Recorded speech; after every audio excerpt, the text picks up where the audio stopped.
Welcome to the No Show. My name's Andrea Edwards. My name's Tim Wade. And my name is Joe Augustin. Welcome to a show that likes to turn things around over in our heads so that we can come up with a new perspective sometimes on things, or a deeper, at least, understanding of the things that we've heard about or maybe not heard about. We also like to bring in more perspectives to the show. This is where we introduce our guest for the day. And I have done none of my homework, so I'm gonna just say it's Alka. Andrea, maybe you can do a little bit more of the introduction. So sorry. No, it's Dr. Alka, who's actually a proper practicing physician, not just a doctor of something else. So we're really pleased to have you here, and you do so many things. I was looking through your bio, and you cover a lot of ground. So do you want to just share a bit more about what you do? And I also want to hear about that book you've written. Yeah, so thank you so much, Andrea.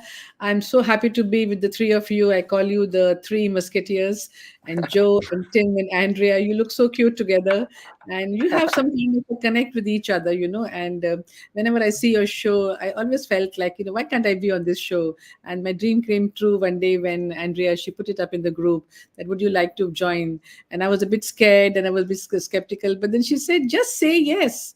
And just say yes has become my tagline now. Just say yes. Awesome. For anything that comes your way. So that's what I'm about. Just say yes. And I'm a mind master. Like, whatever you do in your life, whatever you think happens in your life, and that's what I tell professionals and I tell my organizations, that if you think that you can become harmonious and happy from within yourself at the workplace, that's what you can create outside, and that helps you to become more productive in your lives. So thank you so much for having me. I'm really privileged to be here. Thank you very much.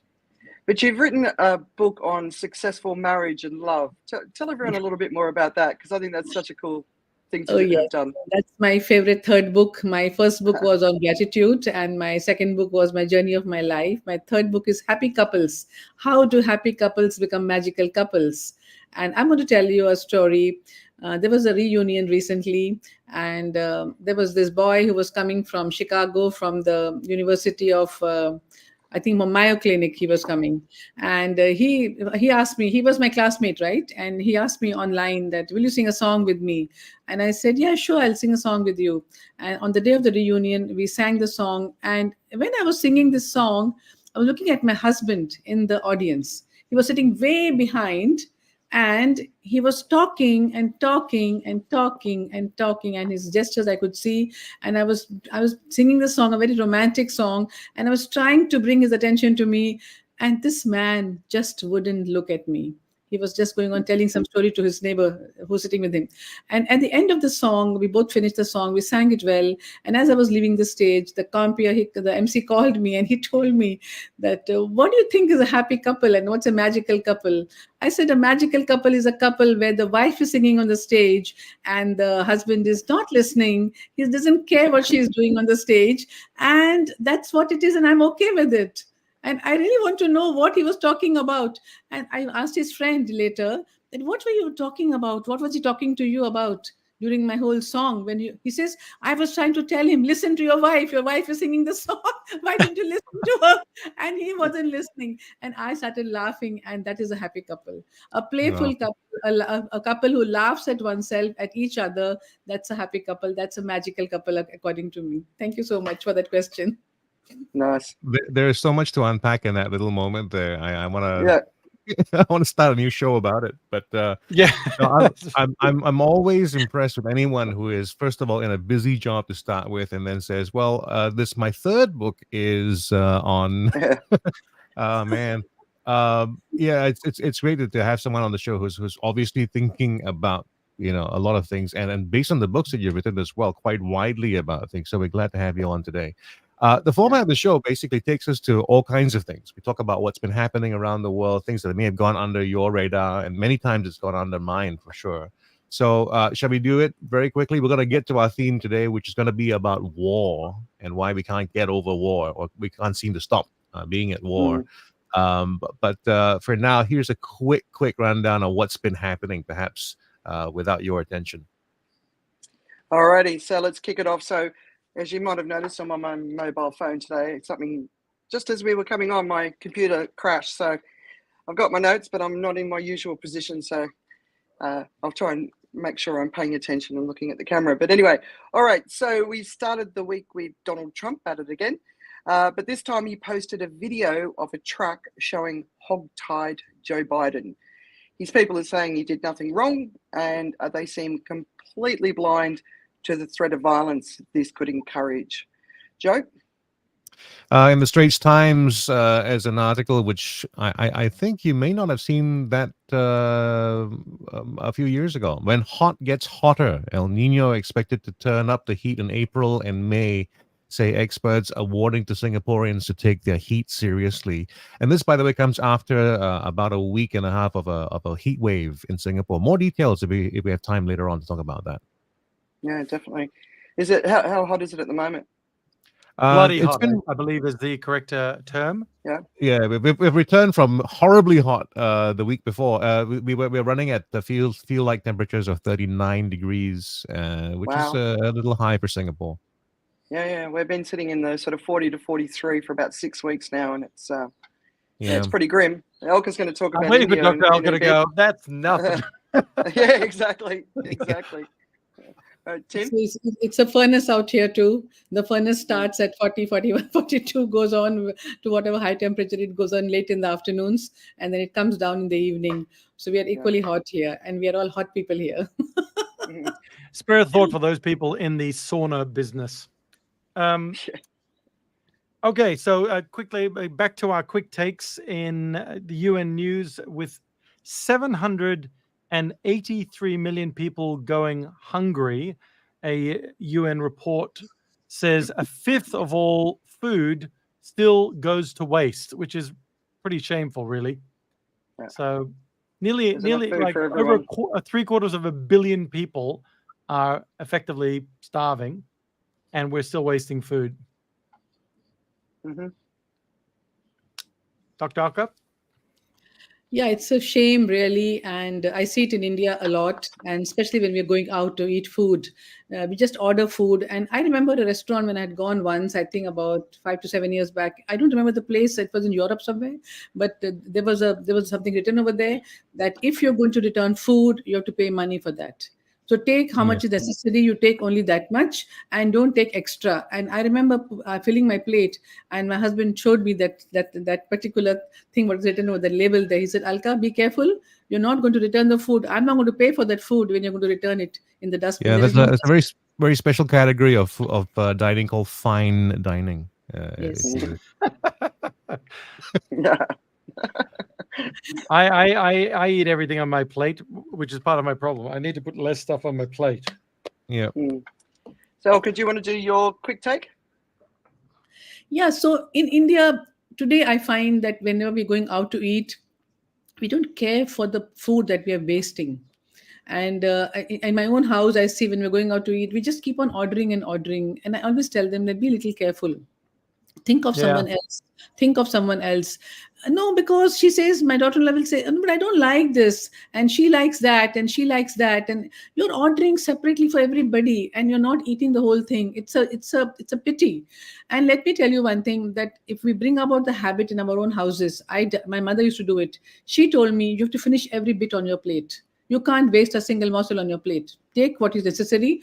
Even if you don't like the vegetable, you've got to take it. Like we have some very bitter gourd, and we have all this kind of things in India, which we don't like, children don't like to eat, but we were taught that we have to finish whatever is there on the plate. And I think that is one discipline we can bring about in our children, in our families. You're not going to waste food. And I hate wasting food.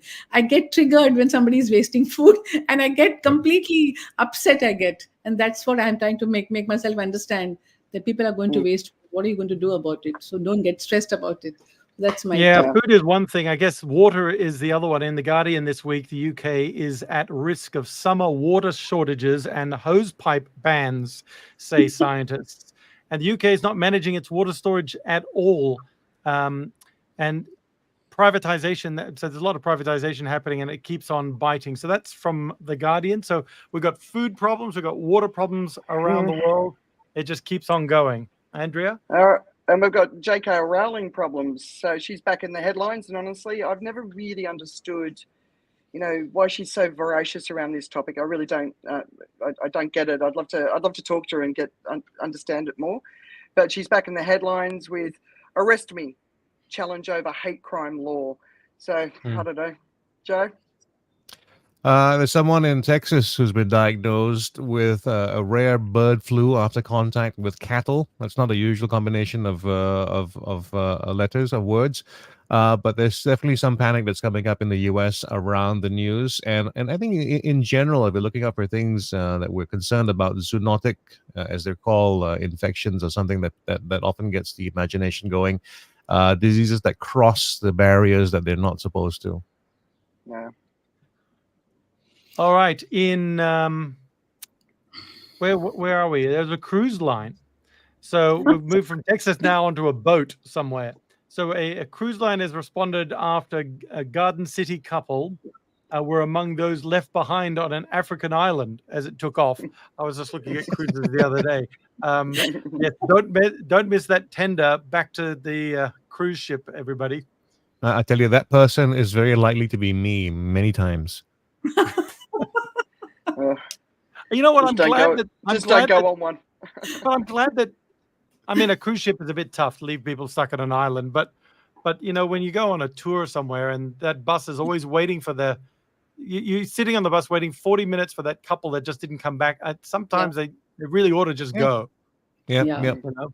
On some level, I'm very pleased. I'm very pleased that they left them behind, and that's I a kind of good am thing. Yeah. Anyway. Yeah, they But keep you announcing. don't want it to be you. They keep announcing repeatedly on the cruise. They keep saying, and when you're exiting the vessel, they keep telling you, this is the time you have to come back. This is the time. And they do it again and again and again. I mean, what could have gone wrong? I don't know. But it's what you said. I'm going to go sign a document. I'll be back in a sec. Alka, why don't you give us an update on what's happening with P. Diddy? Yeah, I just read about him, and he's I think a rapper, and he's so I wanted to talk to my son because my son is in music, so I wanted to know about this person, like what is he up to. So he says, "Mama, these are all things for attracting attention, and these are all attention-seeking devices. So everyone is doing it, so they want to be in the news, and this is one of the ways of being in the news." This was my son's 40-year-old son's feedback to me. So I don't know much about this rapper. I don't know about his music, but I did read what you sent to me. It was very nice. Yeah. It's so it's sex trafficking. That's what this is all about. So it's a serious issue. Yeah. But no one really knows. Like I've been looking for the answer. What's going on, and is he involved? And I haven't been able to find the answers to that at all. So a quick final one. We all saw the 7.5 or 7.4. I've heard it referred to both magnitude impact on Taiwan, and we're certainly still waiting to hear about how many were killed from this. But there's another impact is on the semiconductor market, which of course we know when that is impacted, it has ramifications around the world. But then there's another report that's come out in the same time frame in the last week that's saying climate change is also going to drastically impact the semiconductor market because it needs a lot of water. So another industry that is not prepared for what's coming, and water shortages are going to have a massive impact. So I thought that was interesting. Well, let's get into some of the the biggest stories from this past week. So I'm looking forward to your perspective on this one. Well, it's one of those things when I first heard the news, because I mean it's kind of built up for drama. This is the kind of stuff that goes well into a comedy, perhaps, definitely into some kind of soap opera, right? And that's the story about Donald Trump and what's been going on. So a little bit of context to understand why this story is so big. He's been embroiled in all kinds of legal stuff. He's had to cough up with a bond which he was unable to secure. A big grab for money, a need for money. And then comes the story that seems to be the answer from the clouds above, more likely the fires below. Billions of dollars fall into Donald Trump's hands. At least it seems like it when his stock in Donald DJT, which is the media company, goes IPO and does pretty well. So in a day, basically, Donald Trump becomes a little bit more than a billionaire for real, in terms of the stock that he has, right? So we were expecting that he was going to make about $3 billion on that, and the thump in the chest, if you like, or the knock on the head was that he actually made on paper $5 billion on that first day. And then what happened was, of course, reality set in. The stock, of course, very much held up. You know, it's a meme stock by all accounts, but it had much less capacity than some of the other memes that you may have heard of in the past, like GameStop, for instance. That lasted for a lot longer than this one, because basically in a day, where the rest of the news about how the company has been doing got out, and reality hit back. Basically, the company's been losing lots and lots of money. In 2023, they lost a bunch of money, and the stock has basically dropped and plunged. Now, there's some glee as people think about this, because I think his share or his stake in it dropped by $1 billion because of stock prices. And on the other hand, it still means that he has a bunch of billions left in the so-called value of the stock. So on one hand, we can be gleeful about it and talk about the terrible failure of this particular company coming out of the stalls. But on the other hand, he's so much better off this week than he was last week in terms of finances. But if it comes to the question of should you buy this stock, I'm going to say no. I'm going to take a chance on that. But so Joe, right? So I looked at this whole shenanigans. I think they generated 4.5 million in income, and they lost like 58 million in costs or something like that. It was something like that, right? Yeah. Well, how the hell was it ever valued at the rate it was valued at? When it's such a, I mean, to me, it's just it makes a mockery of the entire market. I mean, it's obvious, right? It's an exclusive audience. It's definitely not going to expand. It's a shrinking audience, if anything. Yeah. It opens him up to foreign interference as someone going for the next president. I mean, how the hell did it ever happen that anyone thought it was worth that in the first place? I don't get that valuation side.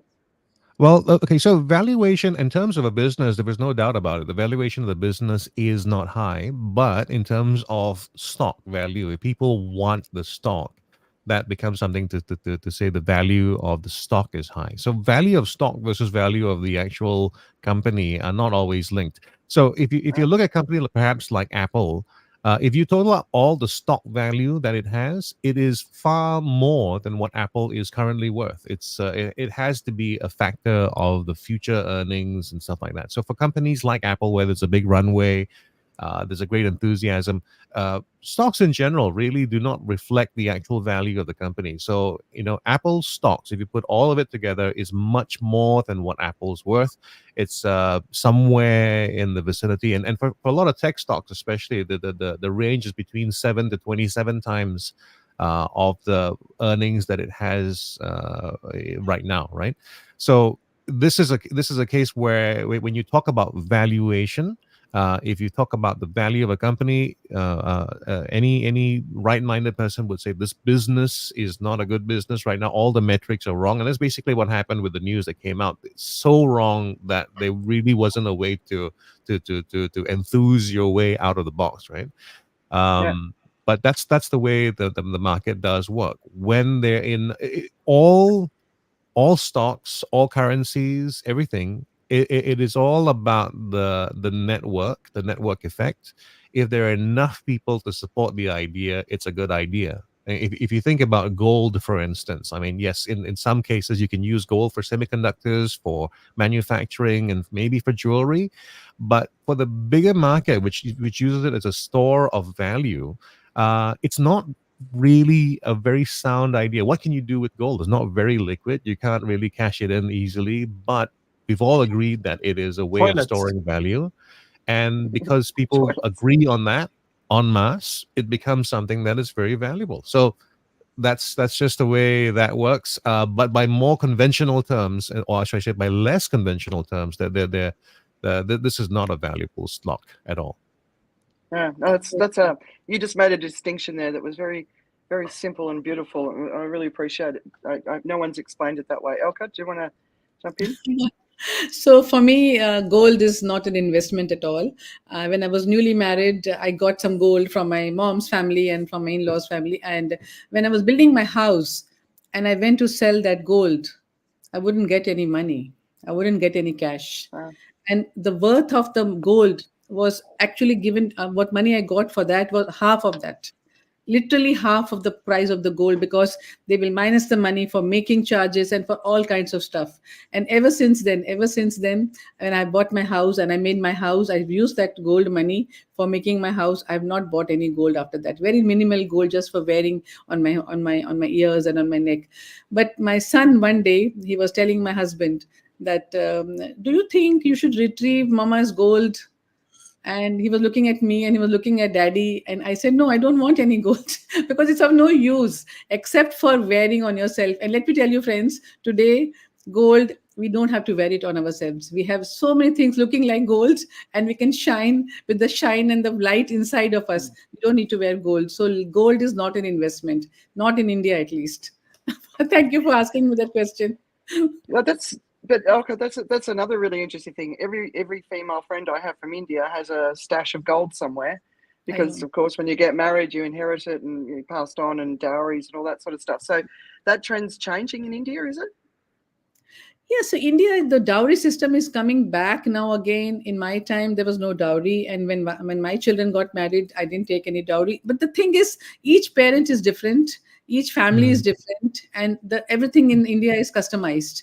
So for me, I don't feel that it is an investment, but maybe there will be other families, they invest in gold and they keep like loads and loads and loads of gold for their daughters and they give it to them. But let me tell you one thing, the gold which is given to our daughters is lying in the bank. Nobody has time to use it because they are the Instagram generation and they don't have time to wear gold. When they go for a party, they just wear something which is available on the market and they just go for the party. And weddings are very, very rare. And today I'm wearing myself all artificial jewelry when I go for a wedding. So I think that way, but every family is different and each one's thinking system is different. Yeah. Yeah. Interesting. By the way, anyone who's watching right now, if you're getting a proposal where the dowry is going to be offered in DJT, Donald Trump shares, please reject that immediately. All right, so moving on to the environment. So released by Oxford Academic. So there's a new report and it's titled Earth at Risk, an urgent call to end the age of destruction and forge a just and sustainable future, and the scientists behind it. So Michael Mann's obviously one of them who most people know. I would call them sort of very moderate. They're not in the alarmist extremist space at all. So it's a really, really comprehensive report, and it's not getting any media attention, which is incredible because it's so important. I'll just go through just like a couple of paragraphs from the abstract just to give you a sense. So this is what they're saying. Human development has ushered in an era of converging crises: climate change, ecological destruction, disease, pollution, and socio-economic inequality. So these are all the things that we band together now and we call the polycrisis.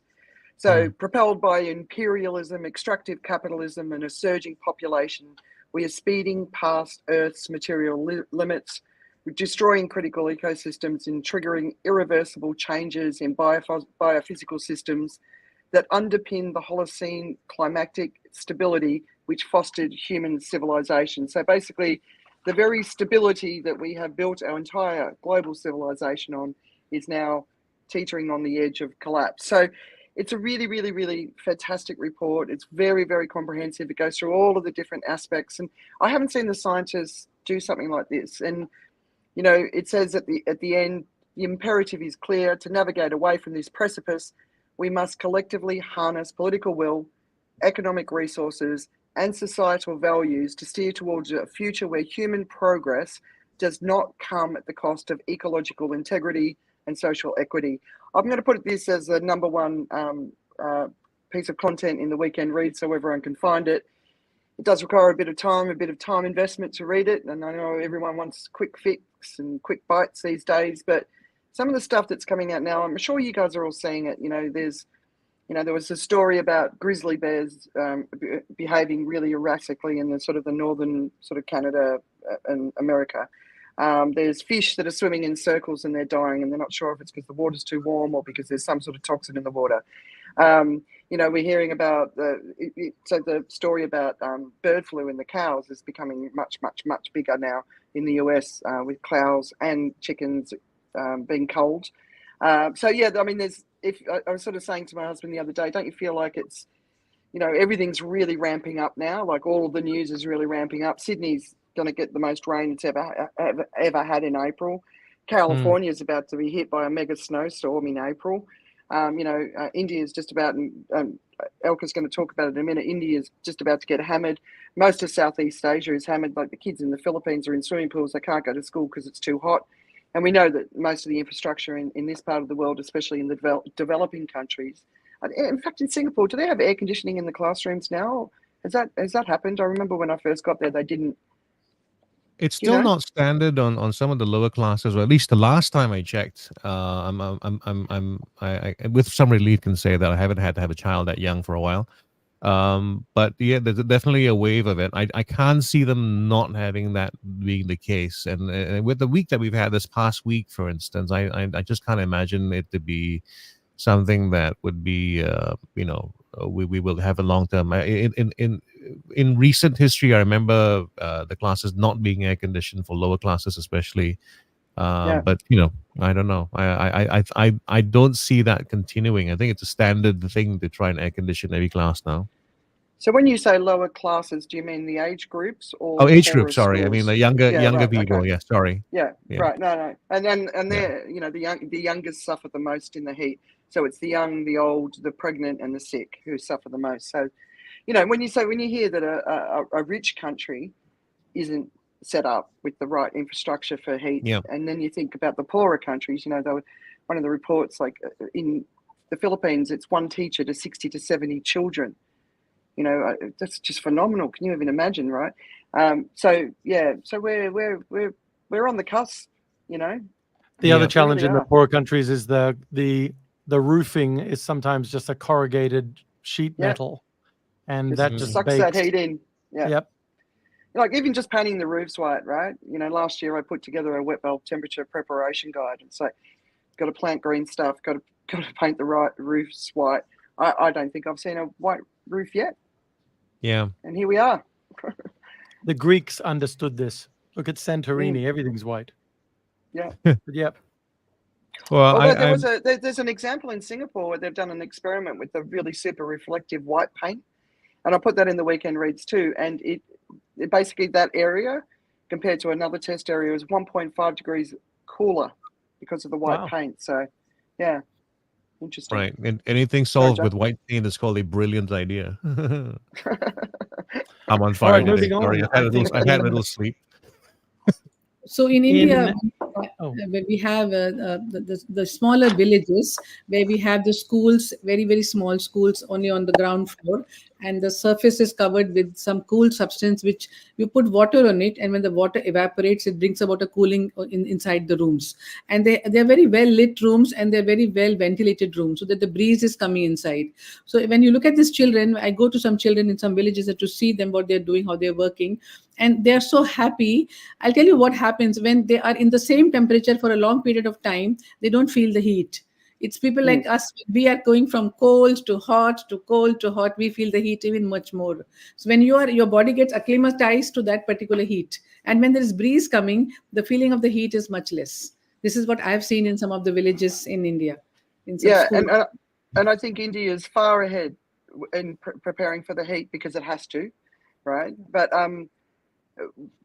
just a couple of weeks ago, a report came out. So India has now entered the unlivable territory of wet bulb temperatures. So once it passes 31 degrees, so that's temperature and humidity combined. So it's past that threshold in a couple of parts of India.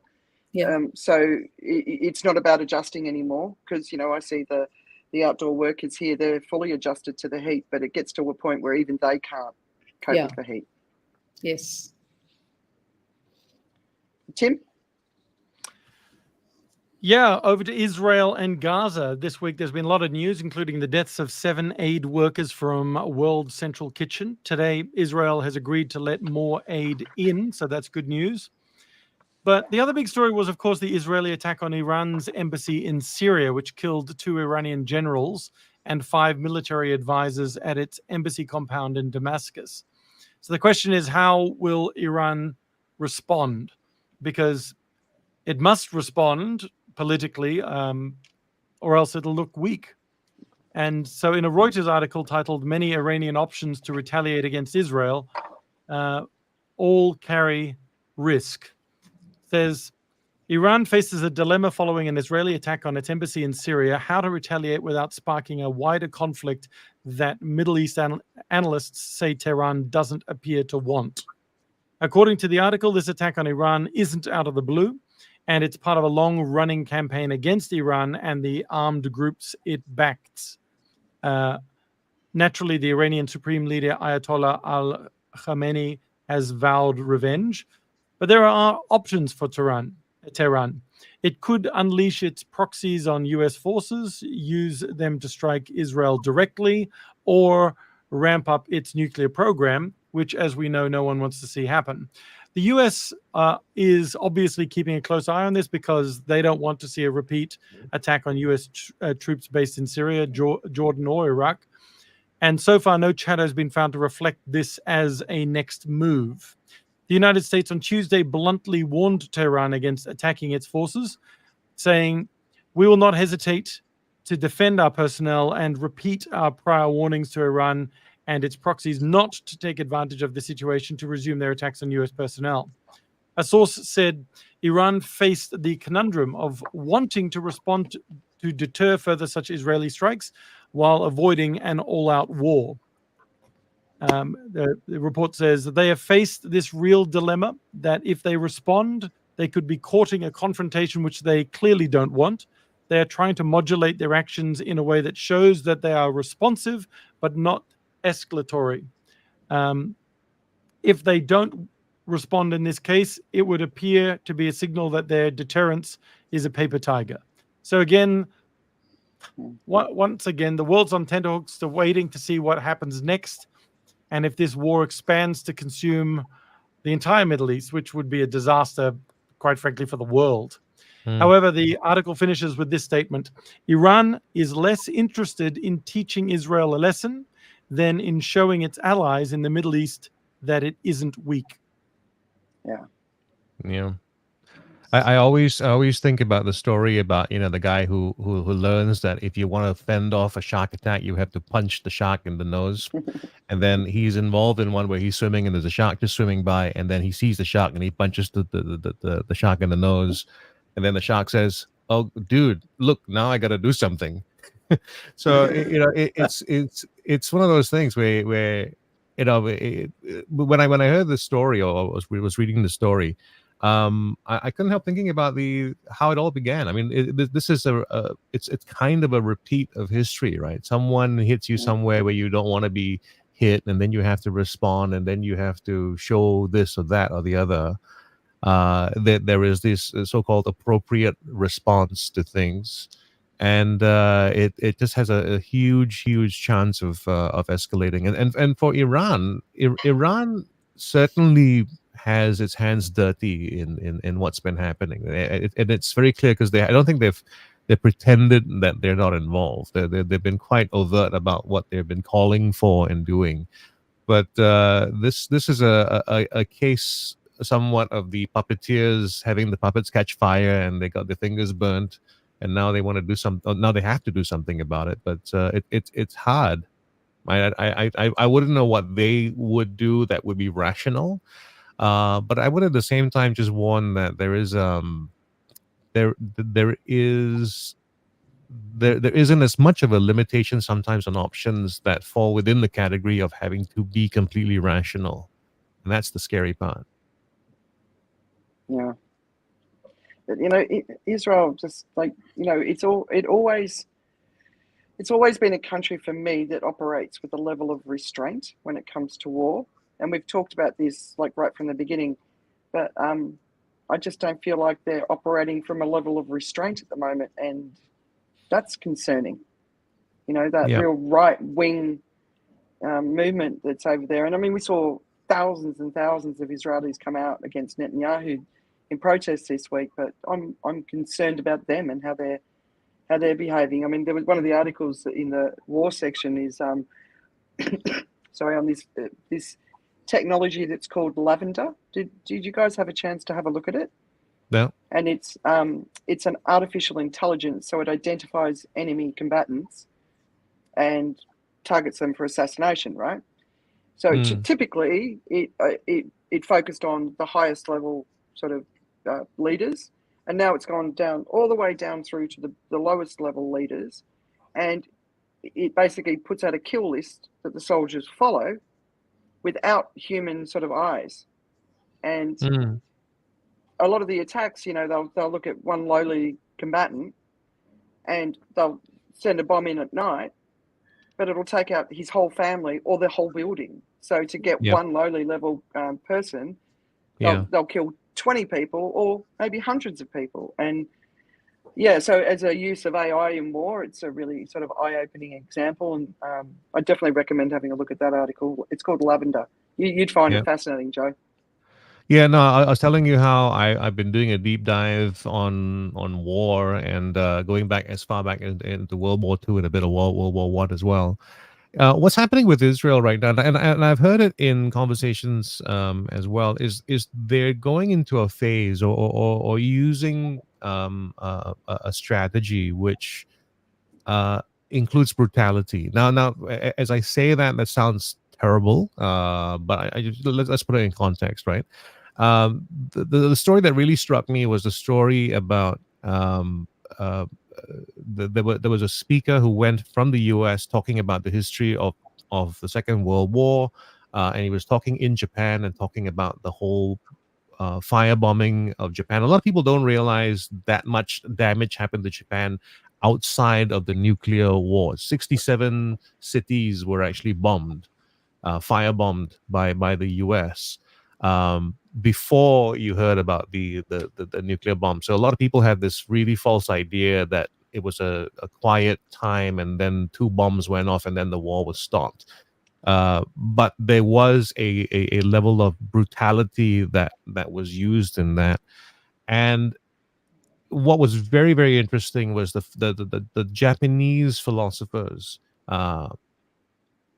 thanked the American speaker, thanked America through the speaker for what they did, because the brutality of it stopped the war. And it's one of those things where in the moment you go, this is inhuman. This is not the kind of thing that we should tolerate. But there is this thing that I've always talked about in terms of how we solve a lot of problems in the world, and it usually starts with this idea: someone's got to die. It's a really bizarre thing, but someone's got to die.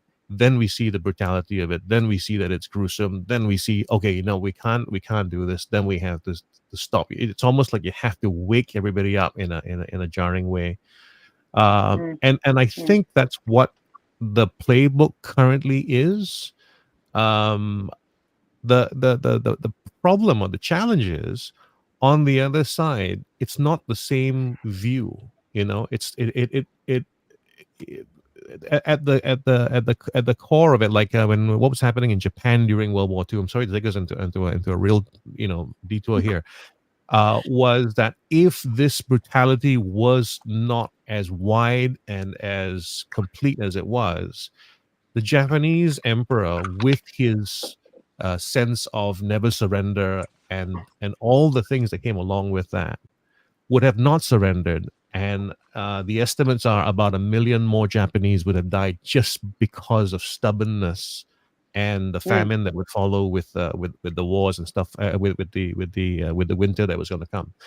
So human history is really hard to look at in a small way. And we talk about lavender, for instance. I can see how it would make sense if you took yourself further and further out into the chess game of war, the big one. It really kind of makes sense. It really means that less people are going to be caught up in it, as in the collateral damage, for instance, by not taking out a leader in the midst of his family is wider when you look at what happens if it extends down the road, and it's an impossible decision to make, and in my head it's the logical decision to make, but it's the thing that's hard to do. Like I don't know if we had the choice to do it, we would do it, but it is ultimately the kind of crazy choice that you have to make about things, and will you make it so that you try to kill and stop whatever it is that you need to before it can come back and kill you, or that it gets a lot worse for a greater number of people. It's the concept of just war. Yeah. Is there such a thing as an ethically just war? Well, the thing about ethics is actually very unpleasant. Most people actually aren't able to make ethical decisions. They only know how to make things. Usually what we have is we want to make decisions that feel okay, that we're going to be okay with. Ethical decisions are hard. That's the difficult thing about being a leader. To make an ethical decision, sometimes you have to include sacrifice so that you can make the ethical decision, and that's just it's an impossible thing for most people to comprehend.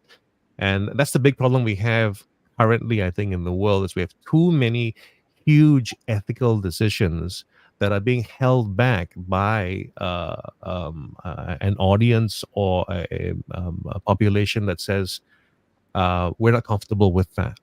So it's hard. It's not as straightforward as some, I go to the college kids, but it's not as easy as they think. You're talking about the nuance of war, right? So we're going to talk about war at the end. So I was just going to suggest, should we keep moving? So Elka, do you want to talk about the Guardian article? Talking to me?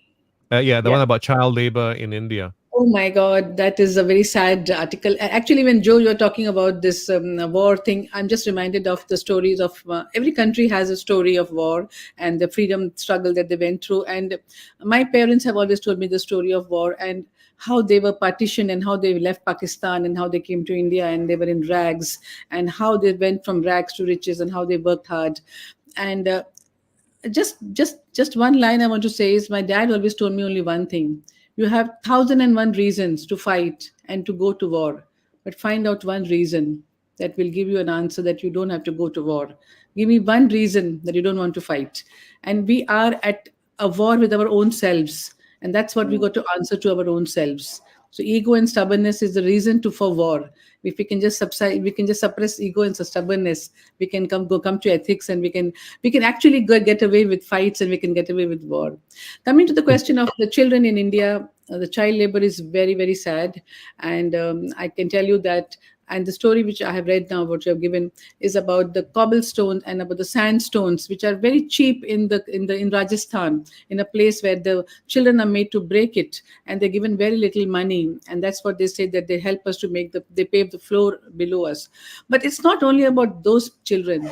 The children all over the country are being, it's happening to everybody. And today we are working very hard to fight child labor. And we have a lot of organizations. I'm a part of some organizations where we go to the construction sites where this quarry breaking is happening, where the children are, breaking the stones over there, even for constructions. And the parents are working, the children are working, and there is no one to take care of the children. The little children are just lying at the house, and no one to take care of them. And we have some NGOs where I'm a part of them, and we go and help them. We go and help these children. But how much can the NGOs do, and how many people are ready to go to that heat and to help these children? So it's a real big problem what you're talking about, Andrea, and it's a very sad and a dead end. I don't see any solutions to that. We have tried a lot to help to stop child labor. In our own houses, we don't employ child labor, but there is a whole world we can see around us. They're employing child labor even at home. The laws are made, the laws are framed, but the laws are broken. And that's the sad part. Over to you, Andrea. Yeah, so, when I was reading through that Guardian article, so the biggest buyer of those sandstones is England, more than the US and the rest of Europe. And they've obviously tried really hard to take the children out. But then there's another side to it. So I've seen those children on the side of the roads hacking away at stones in Nepal and India and across the region, right? And one of the stories in the article was about a little boy who was 10, who's now full-time working with his mum to do this. And the injuries, it's horrible. But the reason the boy had to do it is because his dad died from, is it called scoliosis? Is it scoliosis? Is that so it's from the dust from the sandstone that goes into Silicosis. Silicosis from silica. Yeah. Right. Okay. And, we could all protest and say, well, we're not buying sandstones, but, you can actually buy sandstones from the UK and Scotland, but it's more expensive and everyone wants everything cheap these days. So our desire for cheap, once again, has suffering in it. And Yes. But if we didn't buy it, we potentially are making life even harder for those families. But also Yes. there's a much bigger market, there's a bigger domestic market, and there's also a bigger market in the global south where India could just pivot and sell it elsewhere, right? But, I don't know, at some point we've either got to work out a system where the vast majority of humanity gets at least, those people that get that lung disease, is there some sort of medical support? Can the government step in and help those people? If someone loses a parent, how do we keep the kids at school so they've got a chance to break out of poverty? It's all that sort, and it's always on the backs of the charity. And I see it here in Thailand. The charity, there's all these construction sites going up everywhere, and the kids are in the camp. The young girls are at risk of sexual violence. Yes. The charities are the ones that run the schools. And, and they're becoming inundated with these kids because the construction boom is just so extraordinary. And when the construction boom is over, then, there's going to be all this excess classroom until the next need, so it's just like, I don't know. To me, it's one of those big global problems. And it's the nuance again as well, Joe, let's stop buying from them. Well, what's going to be the harm? So I don't know, and I'm happy to know that you're on the front line trying to make a difference. I think from my experiences living in Asia, is a lot of people don't care. People don't care, and people don't know how to care. I tell you, in my own place, when I was constructing my house, there were three children. Three children were there throughout in my campus, roaming around, and I didn't have so much of money, so I took about 7 years to do my construction. It took me so long. And these children, from where they were 3 to 4 years of age, they grew, like you can imagine, a 4-year-old became 11-year-old. And I and my friends, we used to teach them. But I don't know where they have gone after that. I really don't know. Mm. They must have gone with their parents again into construction. I don't know. I really don't know. And I have no way of finding out, because they didn't learn much. They learned whatever I could teach them, whatever we could teach them. We were like 4 or 5 of us women who got together and we were teaching them. But that's a point. The world doesn't know how to help these people. I don't know myself how to go and help these people. I feel very helpless about such things. Sometimes I don't know what to do. I think we need to. So first of all, the most important thing we can do for all children is to make sure that they get an education, because that gives them a chance to escape out of poverty. But the other thing is, I think I did a really interesting conversation with Praveen Gupta, who's also in Mumbai, and he's really talks about the environment. And he made a comment. He said the human that's most in danger in the world is the girl child. Yes. And I've thought about it so much since. And if we could design a world where the safety and nourishment of the girl child is at the center, and it means also that we take care of the boy child as well, but the girl child is the one at the greatest risk, in so many ways. If we could build a world from that base, maybe we could overcome. So we have a Women Scientists Association in the city where I live, and we get together and we go to the villages, and especially to the women, the girls and the women. We teach them about thalassemia, we teach them about bleeding, we teach them about sanitary napkins. But one thing what we do for them is, because they have very low hemoglobin, because they're not able to take enough iron in their diet. So what we have decided, we're giving them iron vessels. When you cook in an iron vessel, the iron from the vessel is going in the food, and that's how you replenish your iron stores in your body. And jaggery, give them jaggery. Jaggery is something which is very cheap. Jaggery we don't eat because we don't want to have high sugar spikes, but we can give it to these people because they don't have high sugar spikes, and we give them jaggery and we tell them to eat jaggery because jaggery contains iron. And this is how our Mm. Women's Scientist Association is helping the younger girls and the younger women.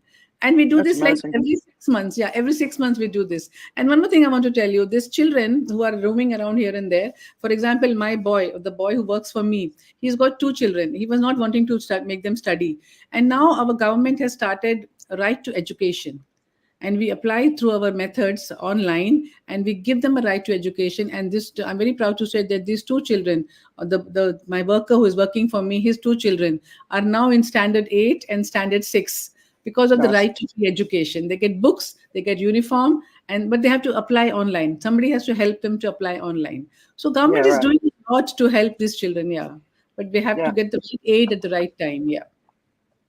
Mm. Oh, that's amazing. But billions of people, of course, don't have access to technology. So that real support, yeah. Maybe groups of people could come together and adopt a village, and then they can work together, take their technology so they can get the kids registered. Absolutely. Nice. Joe? The descent of Elon Musk.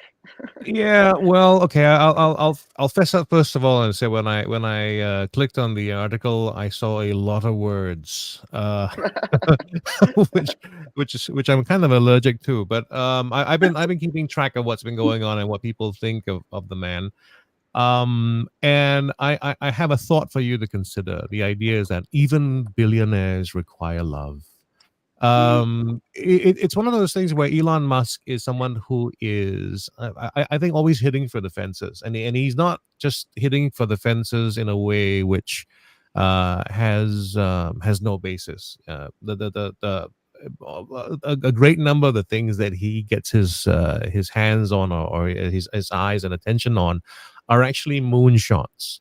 And moonshots, by definition, actually run a high risk of failure in a spectacular way. That's the nature of the beast. And so what's happened with Elon Musk is he's taken a great number of moonshots, and a number of them have done spectacularly well. And that's part of the process of getting there. And at the same time, I think we also know, at least it's largely suspected and partially agreed upon, that he's on the spectrum in terms of how he looks at social behavior and interactions. He's what you would call atypical nowadays. Everyone talks about atypical neurology, right? So there's a certain aspect of him which it kind of harks back to the thing that I was talking about. You talk about the idea that I was talking about the idea of war and decisions and ethical choices and stuff like that. Elon Musk actually makes those decisions that people would find hard to make, because in a logical sort of way, like Spock on Star Trek, it's kind of the thing to do at this particular stage. I can't recall the storylines, but in Star Trek, Spock famously made a few decisions which made everyone uncomfortable, and because of the ability to express themselves through the writing of the show, you got to finally understand the deeper reasoning and thinking about it, right? So I'm going to say that Elon Musk is someone who wants to do great things, and at the same time also would like people to kind of appreciate what he's done. And there is a mixture here, as in, like, at the deepest level. And I've spoken to friends from the US, especially, who talk about the idea of free speech and the ability to express yourself and what are words. And I can see where he's going with X, what he wanted it to be and what he was trying to stop it from being. But then there's always the case of, when you're driving at high speeds and you see an animal on the road, you can oversteer as you're trying to go in the opposite direction. And I think what Elon Musk is doing is he is, at least as far as X is concerned right now, severely oversteering. But for the rest of what he's doing, if I were to take several steps back and say, would I look at him as there's a great series that I'm listening to now, which is called evil genius, right? Is someone evil or are they genius? I'm going to place Elon Musk in the area of genius and very heavily misunderstood in some areas. And there's actually going to be a part of it where you say like, and where you understand him, he's weird as well. You have to make some room for that. So the articles are basically talking about Elon has had this great rise and then this descent, and they're looking at it in terms of the fall of Elon Musk, and it's really about, and to me, I take a further step back and ask and go like the way we look at Donald Trump's wealth right now, right? Yeah, everyone says, and it says like, yeah, he's on the way down and this and that and what have you and all that. It's always about when you look at stuff. Elon today, when you factor in Twitter and X on the way down, that's very significant. Elon as a whole, there's a lot more going on there because the articles that come out as well. And this is very important when you're reading articles. You have to look at what the bias is built into those articles as well. It's fun to write a bad story about Elon. It's not cool to write a great story about Elon. And the truth is, Elon Musk for me is someone who's doing a lot of the stuff that I would be not brave enough to do. And I would say a lot of people wouldn't be brave enough to attempt. He is agnostic enough about the reactions of people around that. He doesn't have the wisdom or at least the need to be polite in response to that. And so he is quite unliked because of his reaction to things. But he's doing, in my mind, he's doing the thing that needs to be done next and doing it as he always does with a big swing. So even if you are someone who's critical of the way X is being handled right now, this is what I'm predicting and putting down here as a chip on the board, and it's at no risk to me. But have a think about this. We're always talking now. Every conversation you have about the tech world is about AI. AI has come at just the right time for X to be turned around in a way that I don't think people are prepared for, and it's going to come at the expense of jobs, which people are going to be very unhappy about as well. They're going to be less humans and more AIs, and that's going to really, really change that particular business as it's going to change everything else. And I'm going to say that in 5 to 10 years, Elon will be so much more successful because he was able to take the AI challenge and do it in a way that he was able to do, in a way that where he was I won't say happy. He was okay to do it because he didn't worry too much about the human response to it. It sounds like a robot talking, but that's my view. So you got X with the AI response and Truth Social with the I response. Nice. Hey Joe, I think you're being very kind and to Alan. So like, you know, up until probably the last 12 months, all the media coverage was positive, and anyone who attacked him, the tech bros jumped on top of them, right? So he's had a very, very long run of positive media coverage, and now he's going through a bad stage, and obviously Twitter's at the heart of that. But you know, none of us should forget that this guy is involved in defense contracts with the US and the space program. He's involved in the Ukraine-Russian war with his satellites.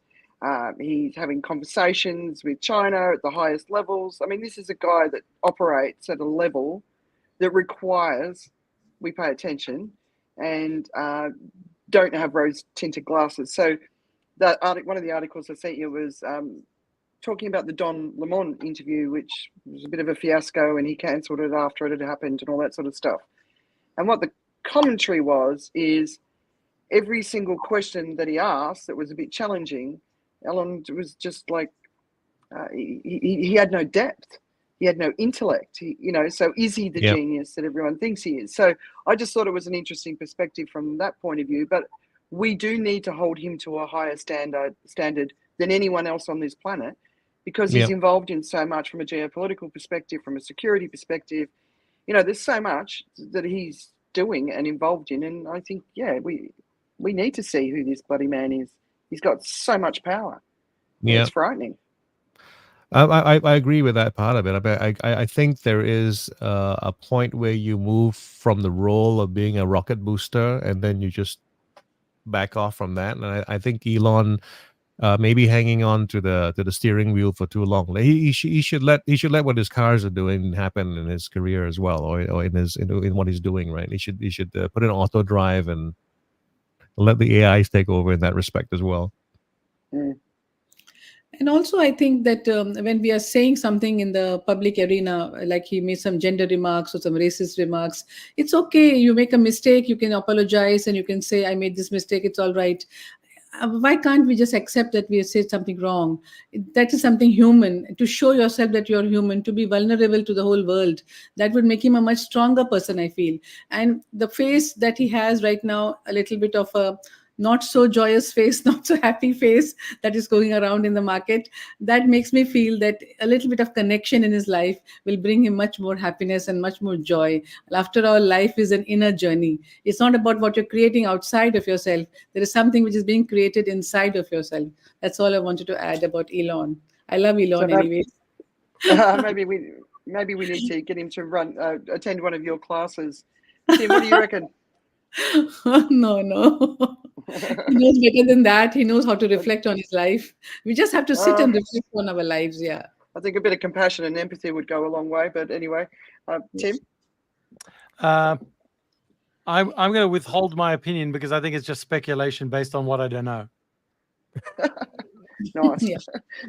All right. So some big news this week. And talking about Elon Musk. The Forbes billionaire list came out, and obviously because Taylor Swift made the list for the first time, the vast majority of the photography and most of the commentary is about her. It's billed as an amazing year for rich people. So some of the highlights, the world now has 2,781 people with fortunes exceeding 1 billion, and this is an increase of 141 billionaires on 2023. So I'm going to have to update my middle class dream slides. The billionaires collectively have combined assets estimated at 14.2 trillion. That's a 2 trillion increase on 2023 and more than the GDP of every country except the US and China. This is just this small group of people. Their collective wealth has risen by 120% in the past decade, at the same time as billions of people across the world have seen their living standards decrease in the face of inflation and the cost of living crisis. And the richest person on the planet is Bernard Arnault, and he's the majority owner of the luxury goods conglomerate LVMH, whose fortune increased by 10% to 233 billion. So think of all the deforestation, phosphorus pollution, you name it. He's involved in it on the back of LVMH business. Of course, you buy a Louis Vuitton bag, and it's not just Louis Vuitton. There's lots of different brands. They're involved in a lot of bad things for the environment, but he's making the money off it.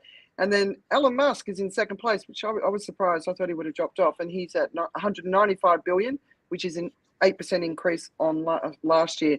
So I shared this, and I said I'd love to see Forbes publish this list and the emissions of each of these people, because the glorification of super wealth is something I just don't understand in the world that we're living in. And watch how people share this news. Watch how they comment on this news. I mean, people are in awe of these people, and we shouldn't be in awe of these people because all of us are worse off because of their wealth. That's what's, that's the sort of the big story. All of the deforestation, all of the poison, so this article came out, 57 companies are responsible for the emissions on the planet. Did you guys see that one come out? It's basically the fossil fuel industry and some cement, right? Yeah. Well, okay, so this is a real challenging one for me because I think of it this way, right? We can look at it and go like, okay, so these people are responsible for all the bad stuff, right? Do we then also say these people are responsible for all the good stuff? As in, no, it's not about that. It's just about that there is no accountability. Yeah. So their wealth is the extraction of the natural world. Well, I mean, that's the other focus is they don't have to pay for. I mean, the other I guess the other bit there to back up Andrea, is in a sense it's the glorification of their wealth as Yeah. the aspiration that we should all hold as something to attain. Yeah. Yeah. The fact that Louis Vuitton and their associated brands is the richest person, I mean, the Bernard Arnault, with regards to luxury brands, means there's a lot of people buying luxury brands, which Yep. means there's a huge number of increasing wealth wanting the luxury brand as a indicator of their own success and self-identity and and validation. I mean, we just talked about Elon Musk requiring some validation, and we see that the richest person in the world is the one that markets validation in a handbag. So, Well, you do and know then that and the the second truly one wealthy owns don't social buy media, LV. which is about validation. So a lot of it is about validate me as being worthy Yep. of being a good, being a person. Well, but that's rather the heart than of the world's finding that problem, validation right? somewhere else. The Yep. heart of the world's problem is too many people have now come up with with this desire to be I am enough, and it's not, they're not sincere about it. They're not really secure in the idea of I am enough. They're more in line with I am enough when, and whatever you add on to that. I am enough when this, I'm enough, whatever. So that's the real issue. We do want to feel that. That's a natural thing. Or if they're selling I am enough, they're selling it so that they can be more. Yeah. Hey, I mean, have either of you guys ever noticed that I know looks remarkably like the billionaire in Don't Look Up? Have any of you guys noticed that? Oh, well, and I think they also put in someone that looked like Tim Cook, right? Was that? I thought what that guy looked like more like. yeah. Yep, Mm. I think so too. Yeah. So should we move on to, because I'm looking at the time. Tim, do you want to just maybe shorten this one down a little bit? Yep, or I'll just do it really quickly. So for NBC News, they came for Florida's sun and sand, and they got soaring costs and a culture war. This is an interesting article because to date we've all been hearing about, all we've been hearing about is the amount of people moving to Florida, which seems a bit crazy because it's on the front line of extreme weather events and will probably end up underwater anyway. Lots of sharks, crocodiles. So maybe people are finally waking up. The article starts in a really interesting way. One of the first signs of Barb Carter's move to Florida wasn't the postcard life she'd envisaged, was the armadillo infestation in her home that caused $9,000 in damages. Then came a hurricane, ever-present, feuding over politics and an inability to find a doctor to remove a tumor from her liver. After a year in the Sunshine State, Carter packed her car with whatever belongings she could fit in and headed back to her home state of Kansas, where she wasn't in anymore for a while. They're selling her Florida home at $40,000 loss and leaving behind the children and grandchildren she'd moved to be closer to. So what's going on? Florida had a population boom over the last several years with more than 700,000 people moving there in 2022.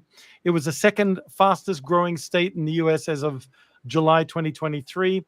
Mortgage application data indicates there were nearly 2 home buyers moving to Florida in 2023 for every one leaving, for any one person leaving. While hundreds of thousands of new residents had flocked to the state on the promise of beautiful weather, no income tax, I think that's probably the key, and lower costs, nearly 500,000 left in 2022. The reasons?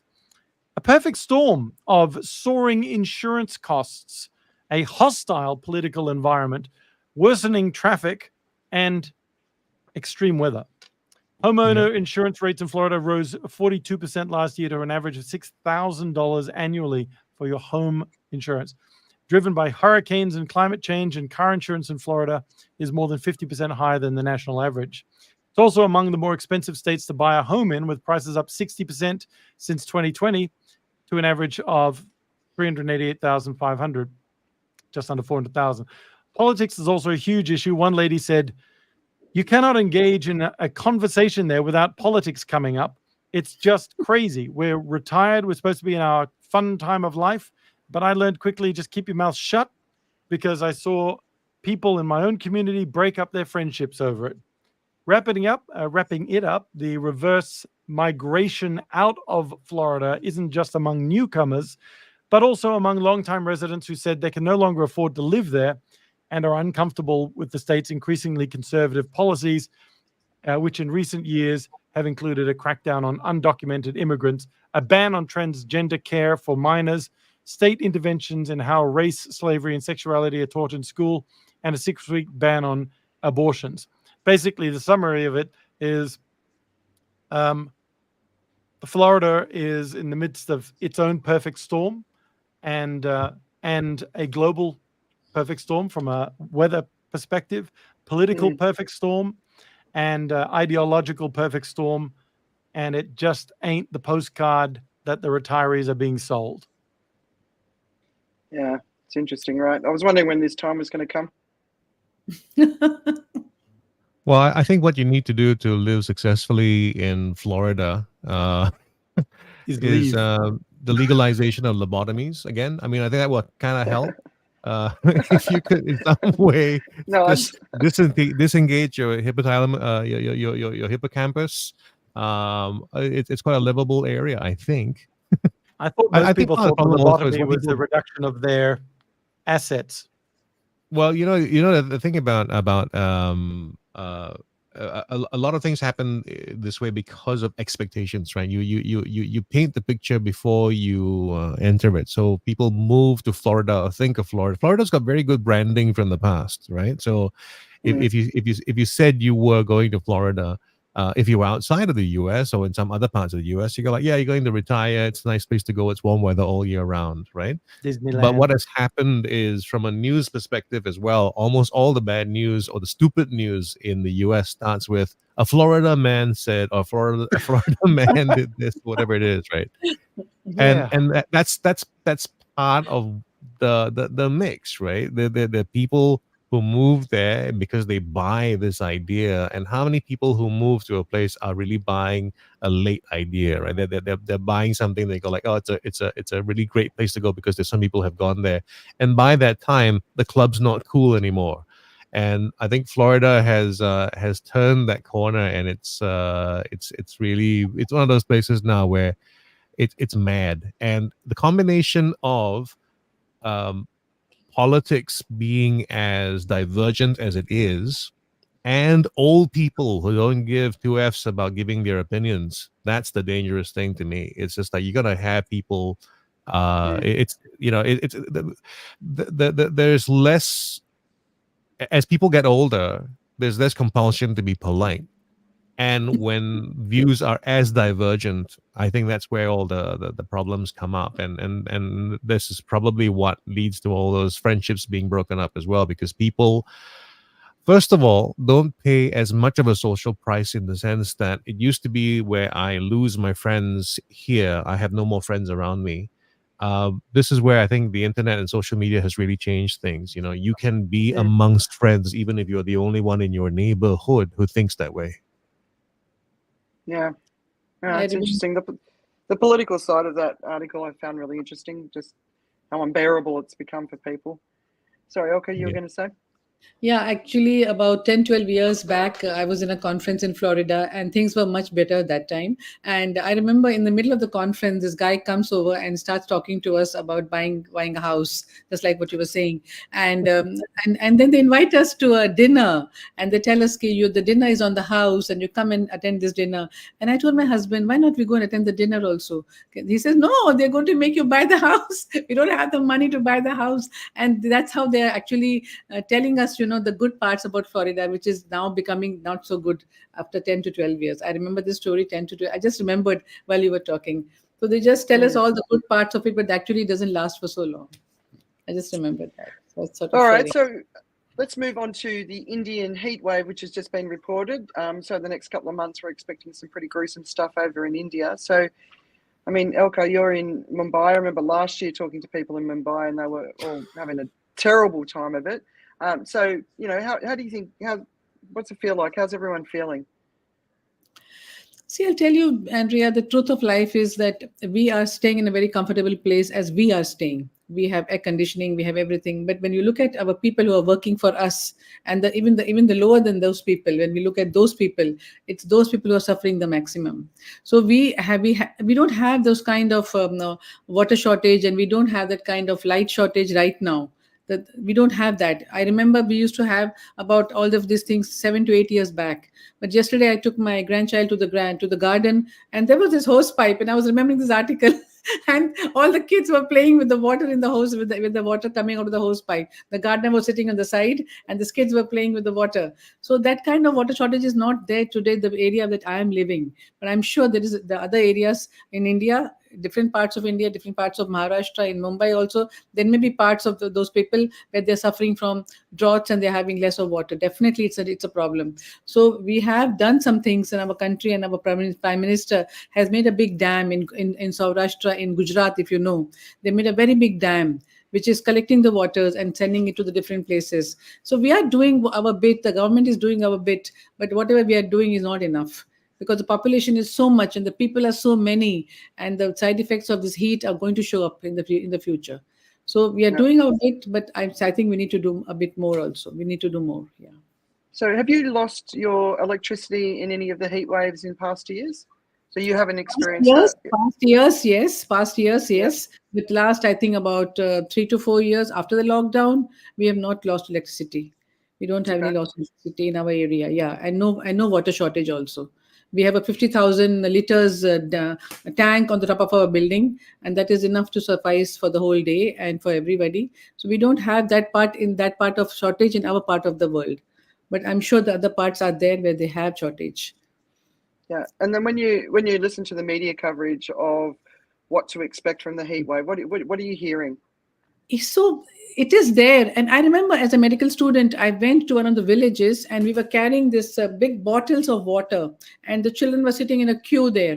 It was a drought stricken area, and the kids were sitting, and there was only one bottle of water left, and I was pouring the water drops into the mouth of the children. They were sitting like this, and I can't tell you how bad I felt giving this water to those children. And the last drop of water, when it went to one of the child, and there were some more children waiting, I can't tell you how bad I felt. And today in my own house, when people are wasting water, my maid or my house help is wasting water, I get very angry. I get very upset, and I tell them, you can't waste water like this. Just because water is freely flowing in your tap, you can't waste water. So I get very upset when a fan is just kept open, or when a light is being wasted. I get very upset. But what I'm hearing is the solutions are coming, but they're not reaching to the deep parts of the villages where they actually need it. They have areas where there is no water, there is complete shortage of water, and the government is trying that. And there's a story, I don't know if you know, that the ladies were traveling, they were traveling 500 how many kilometers? 5 kilometers to fetch a pail of water. And there was this man who went there, and he made a hand pump in the village. And he said, no, your water shortage is not going to be there. You come here and you do the hand pump, use your hand pump, and you will get water. And the story goes that after about 2 years, he went back to the village to see that they're enjoying the water which he made. The tap was just lying like that. And then he asked them, why are you not using this tap? Why are you not using this hand pump? And the answer they got, the women want to go for a walk. They want to go for a walk with their friends, and they want to chat, and they want to connect with each other, and they want to tell bad about their husbands and their mothers-in-law or whatever. And that was the story which came out of it. So you see how we want to help people and how people don't. The better thing would have been to give them telephones, and you give them this mobiles, so they can crib about their husbands and their mothers-in-law to their friends on the mobile phones. That would have been a better thing to do. Yeah. Technology is not always the solution, right? And sometimes it destroys society in different ways. Yeah, okay. So, I mean, the other thing that's obviously in the news about India is the amount of coal that's being used to generate the electricity. And, when the rest of the world looks at it, it's just everyone's like got their head in their hands because it's a massive amount of coal. But, of course, there's no choice in India other than to use coal at this point. And, one of the things I was learning, I did this series on white goods. 1.2 billion rural people in India are about to buy their first air conditioning units, right? So these are the people without mobile phones. These are the people that don't actually know what's going on. All they know is their environment is changing. So farmers, day workers, those sort of things. So they don't know what's going on. But in the meantime, there's these enormous emissions that are going to come out of India because people are going to have to cool themselves down. And obviously when the coal runs out, then the electricity runs out. So that's a risk. But also if it gets so hot, the electrical cables will start to melt. Are yours up above ground as well? The Yeah. electric, yeah. So it's Yes. not underground, right? So Yeah. in roads in Greece last year in 23, the temperature was something like between 48.5 and 49.5, and the grid fell over, but it was underground, right? So we got to kind of look around the 50-degree mark, and they're predicting wet bulb temperatures very high, but the actual temperatures are sort of in the mid-40s so far that I've heard. But Yeah. if it starts going up past 50, then it doesn't matter. It doesn't matter if you're wealthy or poor. If you've got no electricity, you can't cool yourself. So, yeah. So that's a problem, definitely, what you're talking about, and we got to look into that. I don't know how the government is going to solve that. It's a big problem. It's a very huge. It's a planet problem. It's not an Indian problem. It's a planet problem. Yeah, it's a whole planet problem. Yeah. Yeah, but you guys are definitely at the front line, right? Yeah. Yeah. Well, I'm just thinking of everyone. We've been in this heat for 6 weeks now, and usually India comes in earlier than what we experience here in Thailand. So I'm extremely concerned for the next couple of months for the region. But so the theme of today's show is war. Will it ever end? Because if we don't end war, we're really gonna, especially if we allow the escalation to continue, the environmental destruction, the biosphere destruction is just crazy. And the Prime Minister of Serbia is called Alexander Vucic, and he posted on social media in the last couple of weeks. It was sort of described as an unspecified threat to his country, which has been reported as "we will go to war with Kosovo at a time of our choosing." And it's just like, oh, for God's sake, he's a Putin ally. But this sort of idea that any country can go to war at this point for humanity, at this point, like, I'm not talking 50 years ago, I'm talking about now. And everyone I'm speaking to, they are in despair about everything that's going on in the world, and people are switching off, pulling back, going into depression, youth suicide rates going through the roof. And people say to me, they don't know how I can pay attention to the news because it's so depressing. Yeah. And of course I get depressed by it, but I'm also very good at stepping back and being objective because I just do so much of it. But what do you guys think? We've got to calm things down, and we've got to do it really, really quickly. But there's that, but then on the other side, there's how can people cope? Well, I can talk about why the trend happens, or why there is a kind of a release of the valve, right? Because we go through a lot of our lives holding ourselves back. I mean, society is about holding yourself back because you feel that the boundaries are holding you in. And what happens is there's also when you have a look around and you realize that some people aren't being held back, then some of your inner demons or inner thoughts then begin to come out because, well, it's okay for them to do it, so now I'll do it as well. And I think that kind of goes into politics, into cross-border tensions as well. Like it's there was a phrase which caught me, and it comes out of Texas, and it was the idea that if you want an armed society is a polite society. And I was, on the surface, you think, yeah, well, actually, and then you think about it, no, there's something about the way we are in the world around us, because if we misbehave or go too far and we realize that it's too far, we get feedback from the world, and in a way that is enough to make us stop what we do, right? So for some of us, it's a bit of shame. For some of us, it's just a social outcasting that's fine enough, good enough to stop us from doing something. And for some people, it's about violence, right? And what we've done now in a very complicated way is we've made the world a place where, and that's where the danger, I guess, comes along with the way X works now, is that you get to say that we're giving too much value to the idea of you get to say something, and it doesn't have as much impact. So we and this is the thing that I have great problems with, because I do believe that words actually do have impact. You don't get to just say everything, because when you put it out there, you are changing the world. And there's too much of that going on, where some people are pushing out an agenda, and they have an agenda as they're pushing this out. And there are those who do not have an agenda and are looking, or well, I would say we don't have an agenda. They're looking for an agenda to attach themselves to, and they go like, "This one feels comfortable. I think I'll wear it." And without the experience and the knowledge and any nuance at all as to what it means to say what they're going to say, they go ahead anyway and say it at full volume, and that causes another thing in response. You get that, and it's not just one sided. Obviously, it's there are people like that on both sides of the fence. Listen to me sounding like Donald Trump. There are people unqualified on both sides who are unashamed about expressing themselves at full volume, and to go to blows sometimes based on that lack of depth in their own knowledge, but they're very high on their belief. That's the dangerous world we're living in right now. That's pretty much Fox News, isn't it? Oh man, GB News. Daily news. It's daily news. I don't know whether it's Fox News, but we have very high expectations of people in our lives, and we don't pretend about that. But we don't tell them what we want.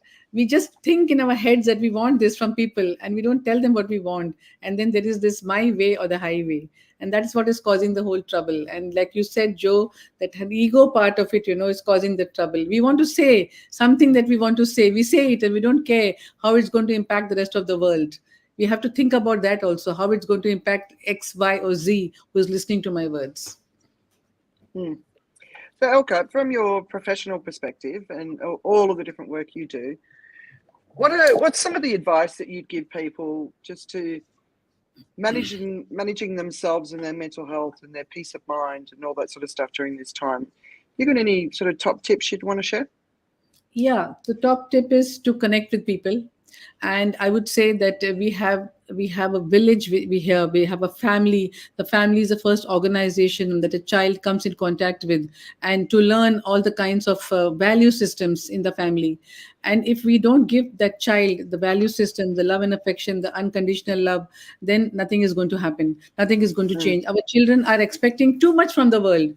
Actually, when we get married, we're expecting from our partner too many things. We're expecting from our partner. We're not ready to give. We only want. We don't want to connect. Today, our children don't want to connect. Our teenagers, they are in the, what you call it, in the entertainment world. Indulgence. They're too much into indulgence. I have a birthday party. I have this, I have that. They have like 20,000 followers, but they have no friends.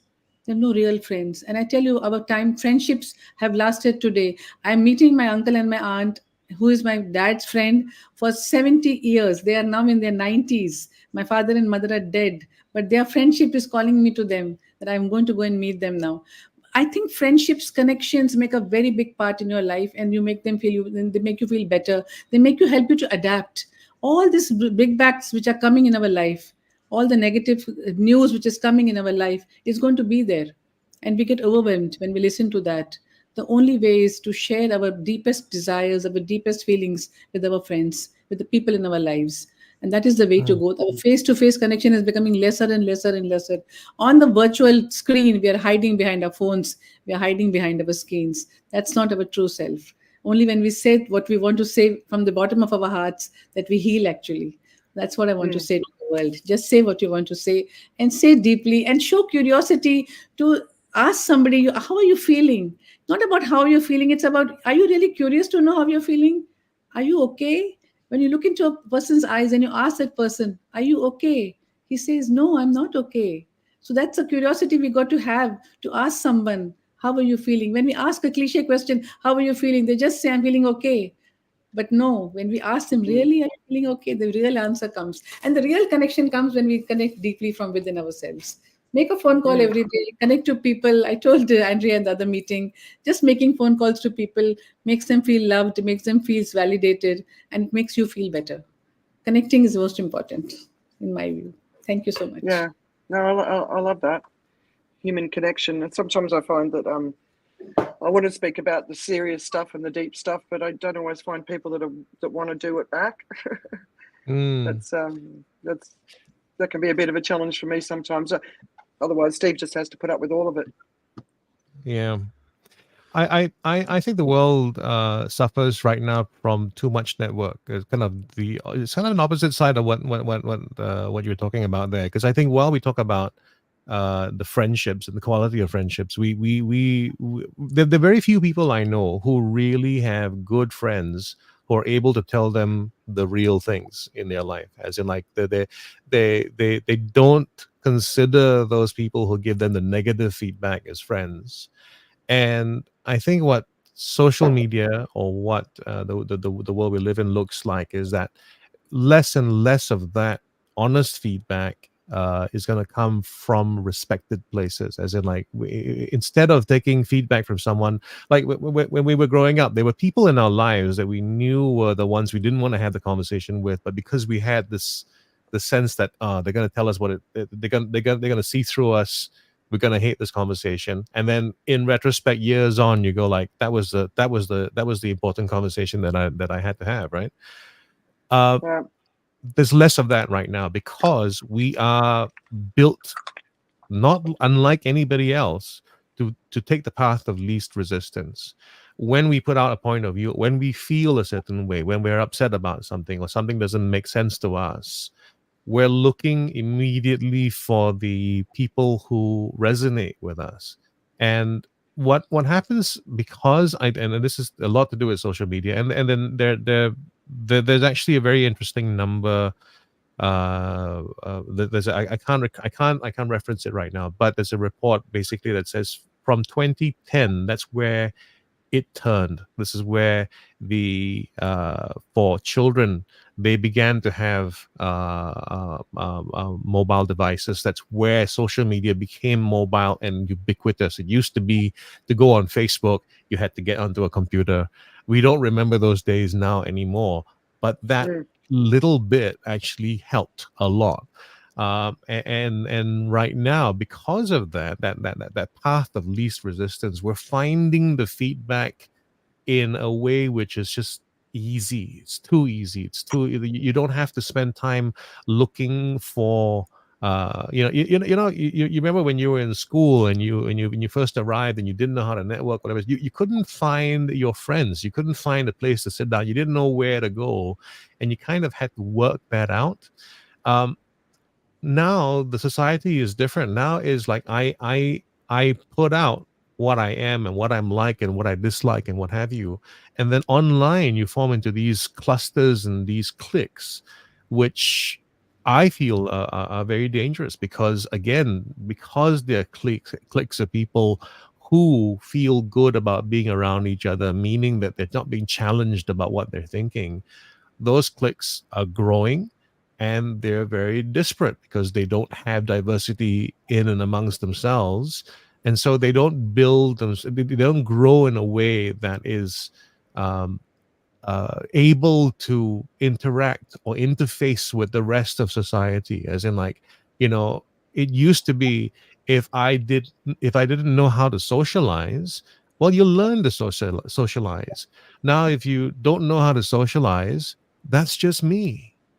And I'm not sure if that's a good thing for us to just go, it's okay to be wherever you are.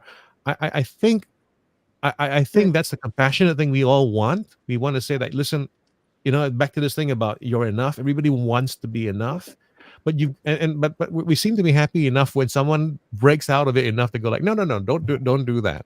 Back to Elon Musk.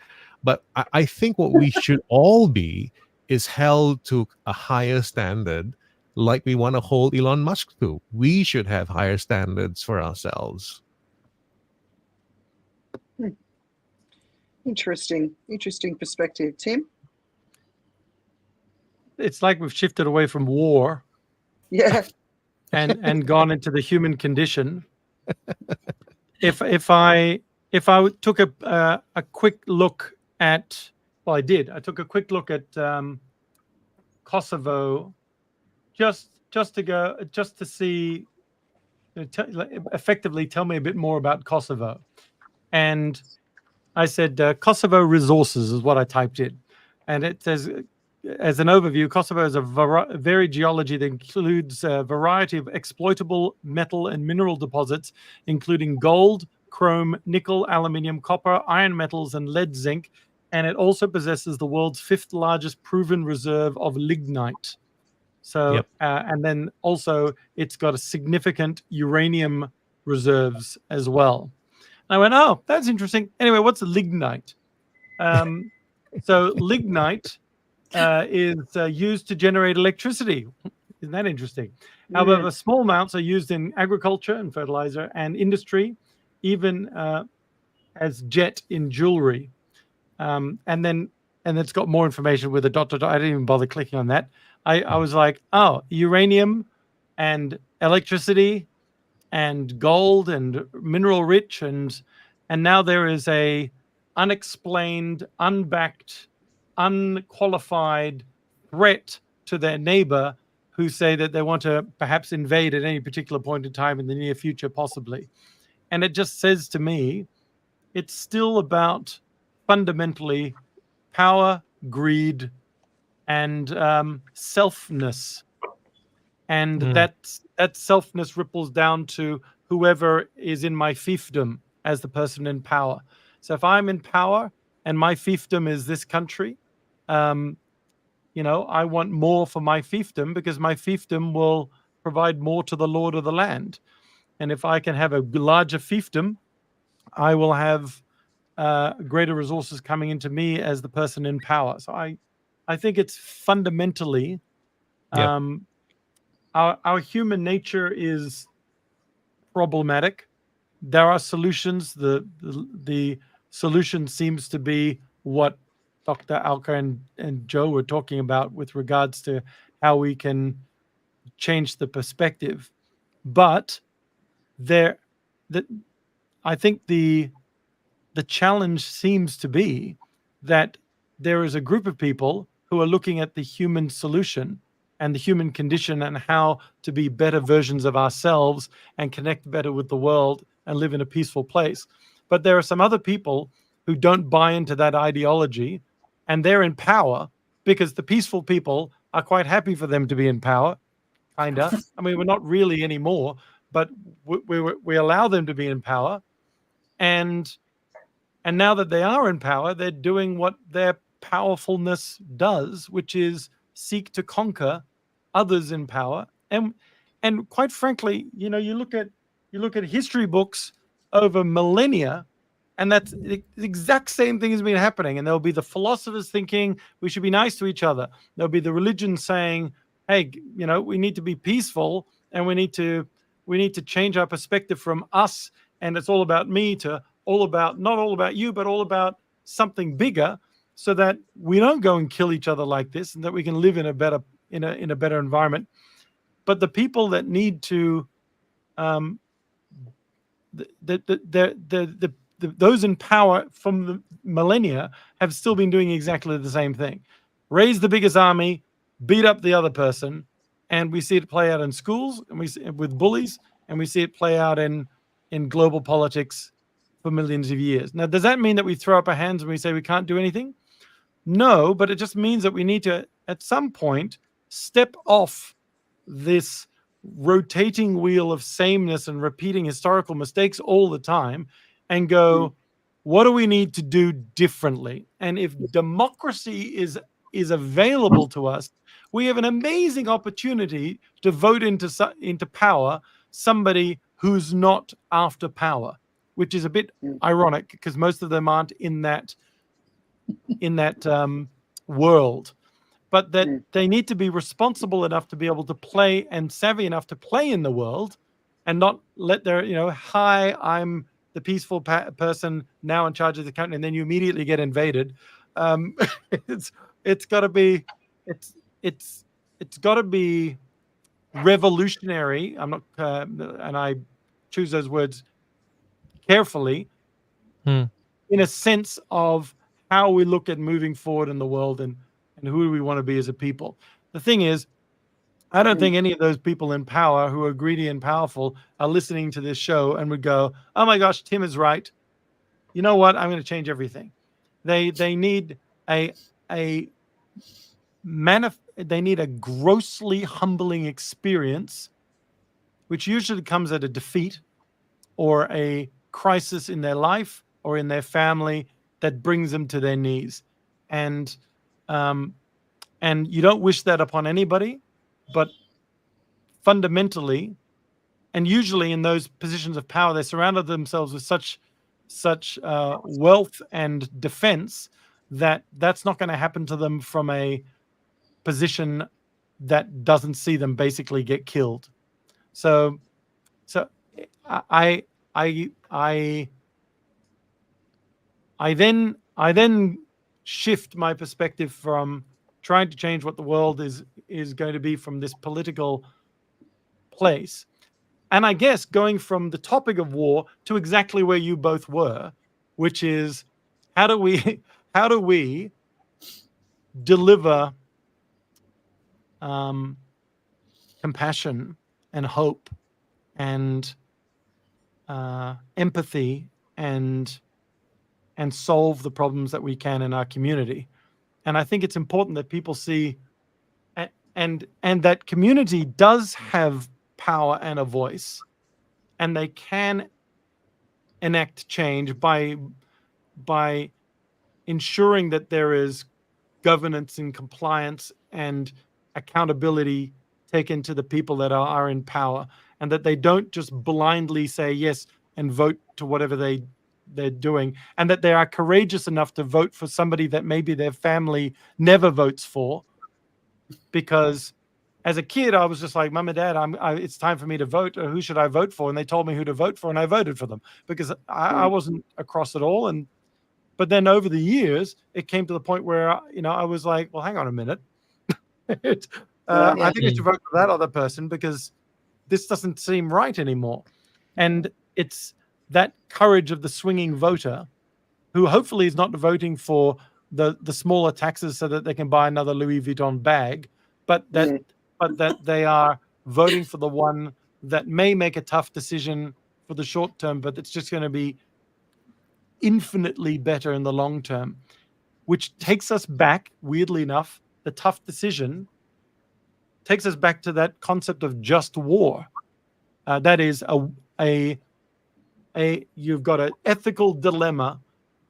When Joe said it's not ethics, or a lot of our decisions aren't ethics based, it's because it's very clearly right and wrong. But the ethical dilemma is where both have an argument of rightness, and typically what we're choosing is the one that's conveniently prosperous to us, rather than the one that actually is ethically right. And then how do you know which one is ethically right? And it takes a lot of thinking to come up with that, and a group of people around us that is sharing those insights that would be meaningful. So it's an impossible service, and it's one of those things where whatever we do in our lives is a lick of paint on the wall that everybody over a long period of time has to add to. And so we can only do that and keep at it, but take care of those who can't, and walk with compassion and give hope and give them a way forward that isn't the same. And sometimes we throw out that way forward for the sake of reason, and I think it's a mistake.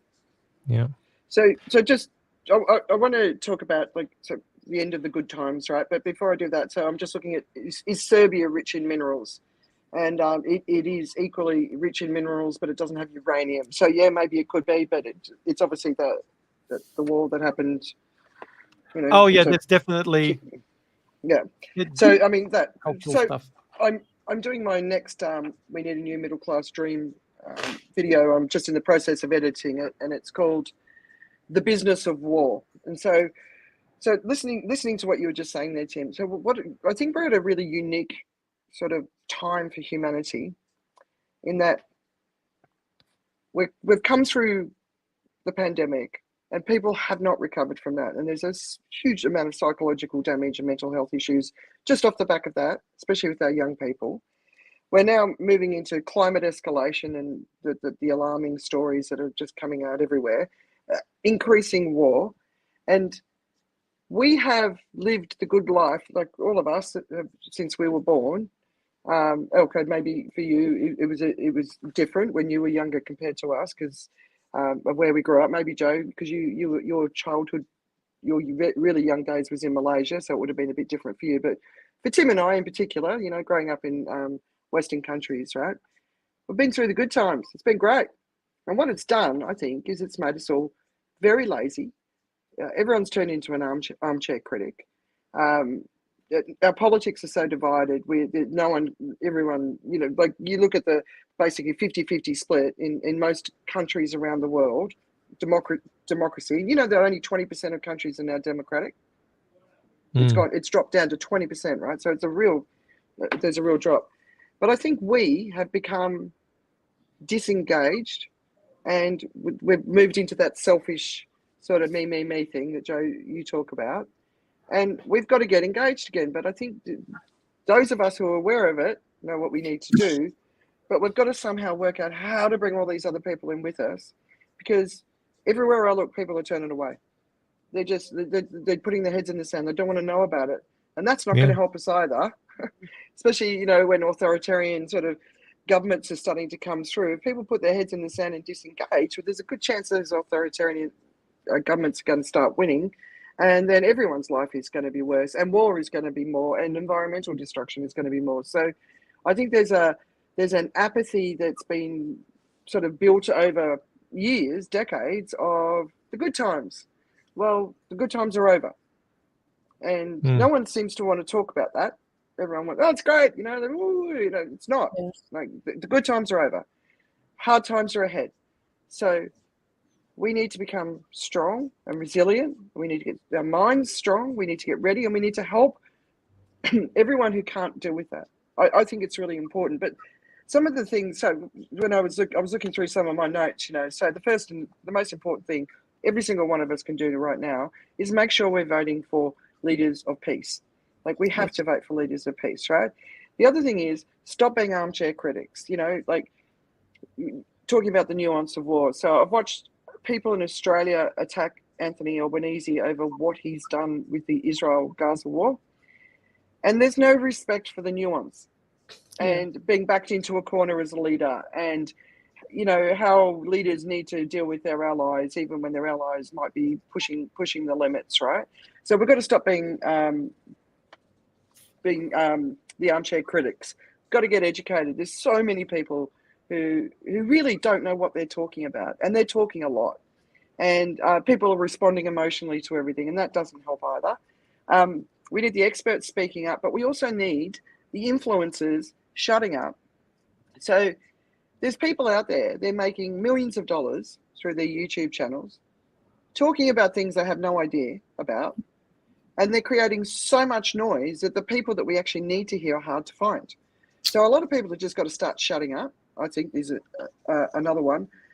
We've got to reject hate. You know, I heard someone said that someone of one religion said that they would spit on a person of another religion because of the religion that they were from. And I'm not going to say which side of, because it doesn't matter, right? I'm like, the people in a country where their leaders have gone to war are not our enemies. Unless they say they, you know, unless they're actively sort of pursuing it. But then at the same time, we're all victims of propaganda. None of us have a view that's not tainted by the propaganda that the governments of the countries that we live in want to see. So we've got to reject the hate as well as the fear. You know, the fear that is brewing in the world is it's like we've got to deal with that. The other thing is, look at your investment portfolios. Are you investing in war? You know, like if we want to shrink the war machine, let's got to stop making money off the war machine. And the final thing is we've just got to start getting involved, you know, and we've just got to be courageous enough to speak up. And a lot of people are terrified of speaking up because there's so many haters out there. But seriously, like, you know, someone who like me who's been talking about the climate for so long, or the poly crisis, but specifically on the climate, it's nonsensical what the haters say. I laugh. Like I literally laugh. Well, they're trying to shut you up, that's all. Yeah, of course they are, right? And what we need is a social media platform that has the truth on it. But then what is that, right? But it's just, you know, let's just come into the middle a bit more. stop sitting on the extremes, because it's just like. But anyway, so that's what I'd say, you know. But if you're struggling, find a path to get help. You know, don't underestimate the impact this time is having on you. But we should be out in the streets in our millions, protesting all war. Yes. So I've got a ton of things to say, but only 5 minutes to make it for the free COVID-19 vaccine I had to get downstairs.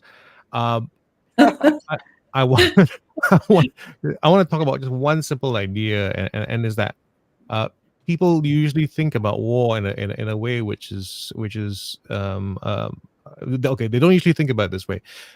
When there's something to be done, war is one of the options. It's the thing about, like, for instance, you know, we talk about resources and scarcity and all that stuff. War is one of the options when there are none of the other options available. It's not just a default. So you talk about war as a business, it is a business, but actually war is actually also a kind of currency that is used to solve the bigger business problem. The bigger business problem might be poverty. It might be lack of, a lack of prosperity in a world that's running away with prosperity is also something that can make it very difficult for you. You know, for instance, just on the topic of COVID, for instance, China was doing pretty okay with their restrictions because everybody thought, you know what, this is how the world deals with COVID. And then it all leaked in when they found out exactly how the rest of the world was dealing with COVID, and then they lost control completely, and it became something that they had to do a different way altogether, right? So it's complex. It is a means to an end, and it's a decision that's made in that way. So I think people have to look at it that way and go like, yeah, understand that, yes, everything in the world is kind of a business of things. You know, even the business of trying to get the environment on the agenda. You know, I think as a thought experiment, one should ask the question, is there a case for a war to break out over the environment so that we can settle that? And that's just I mean, it's, again, I know it sounds terrible to say all these things, but I have to say my one thing that gets me canceled every week, right? Yeah. All right. So let's wrap up so you can get your free injection. Yep. What's keeping you distracted? I'm not going to contribute much here. I'm still watching Law and Order Special Victims Unit. It's got seasons to go, so it's a distraction, even though it's bizarre that it is a distraction, but it is. Yep. Okay, well, I'll be very quick, and then I'll just run out the door. I've watched the entire series, Veep. I don't know whether you've watched the entire series. It is it's an amazing show. Veep? And yeah, Veep, VEEP, and that's it's Julia Louis-Dreyfus and a fantastic cast, great writing, great story, and so much of it, as much as it was all fiction, kind of fits into where we are today. And the other recommendation I have for you, which is it has philosophical things as well as sci-fi things happening at the same time. It's called Three Body Problem, and that's a limited series. It's in the first season on Netflix. Really worth a watch. Yeah, Lydia's watching that. Yeah, it's really, really good. Okay. I need to watch that. Yeah. So I am going to be very rude and say what my piece and run. And I will catch you guys on the other side of this. Thank you so much for letting me do this. See ya. See you, Dos. Go get jabbed. Before you go, Joe, I just want to say that you guys are so beautiful, and you are serious, and Tim is witty, and Andrea is mixed up everything. And I can tell you that, you know, I have no gravitas. Listening to everybody is a pleasure. So before you go, I just wanted to say that to you, and you're looking very nice with a beautiful background, Joe. And I will talk to you later how you make this beautiful background, Joe and Tim and all of you, really. So thank you so much for having me. And this was for Joe because you're running away. Okay, I'll catch up with the replay. See you guys. See you guys. All right, Tim. I feel like I need to prove my background. So I'm going to do this. And then I got to turn it back on again. Yeah, no, he's got actually a real one. That's my real background. Yep. Yeah. So I was very lazy with technology. I thought the best way to do it is to just have a nice background. But I love your piano.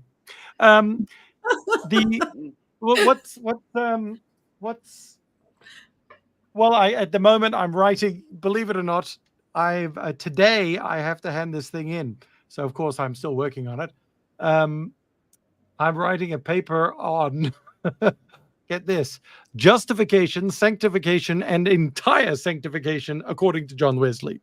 So I have to write a paper on that, and then I have got a short homily that I have to write and present on Monday, and it's my birthday tomorrow, so which starts apparently in about 35 minutes.